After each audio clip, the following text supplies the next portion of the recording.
இங்க ஒரு சிலர் ஜெயிக்கிறத பார்த்தா தான் பர்சனலா நம்ம ஜெயிக்கிற மாரி ஒரு ஃபீல் ஆகும். அந்த மாரி தான் இந்த ஒரு விஷயத்த பார்க்கும்போது எனக்கு ஒரு மாரி ஃபீல் ஆச்சு. என்னன்னு பார்த்தீங்கன்னா, சீமானோட கூட்டத்த பார்க்கும்போது வந்து பயங்கர ஒரு ஹேப்பியான ஒரு மூமெண்ட்டா தான் இருந்துச்சு. ஏன்னு பார்த்தீங்கன்னா, ஒரு ஆக்டருக்கு தான் இவ்வளோ கூட்டம் கூடும். அப்படிங்கிற ஒரு விஷயத்தலாம் உடைச்செறிஞ்சுட்டு, இல்ல ஒரு திரைக்கவர்ச்சிக்கு இல்ல, ஒரு இணையலச்சிக்கும் வந்து இந்த மாரி ஒரு கூட்டம் கூடும் அப்படின்னு சொல்லிட்டு, சீமானோட தம்பிகள்லாம் பயங்கரமா நிரூபிச்சிருக்காங்க. கூட்டத்துல ஒரு லட்சக்கணக்கான பேர் கூடியிருக்காங்க. இந்த கூட்டம் வந்து ட்ரோன் ஷாட்லேருந்து பார்க்கும்போது சரி, சைடு ஆங்கிள், பேக் ஆங்கிள் எல்லாத்துலயும் பார்க்கும்போது அவ்ளோ டென்சிட்டியா தெரியுது.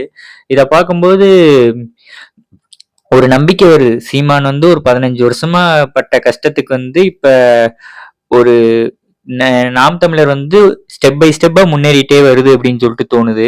இப்ப நெறைய பேர் சொன்னாங்க, இதெல்லாமே விஜய் ரசிகருக்கு போட்ட ஓட்டு தான். இதுக்கப்புறம் 2026க்கு மேல வந்து அவரு சீமான் டெபாசிட் கூட வாங்க மாட்டாரு. இந்த மாரி வாங்கின 8% ஓட்டு கூட வராதுன்னு சொல்லிட்டு. இப்ப இந்த கூட்டத்த பார்க்கும்போது வந்து இந்த 8%ங்கிறது அதிகமாகுங்கிற மாரி தான் எனக்கு லைட்டா ஃபீல் ஆகுது. உங்களுக்கு எப்படி இருந்துச்சுன்னு சொல்லிட்டு கமெண்ட் பண்ணுங்க.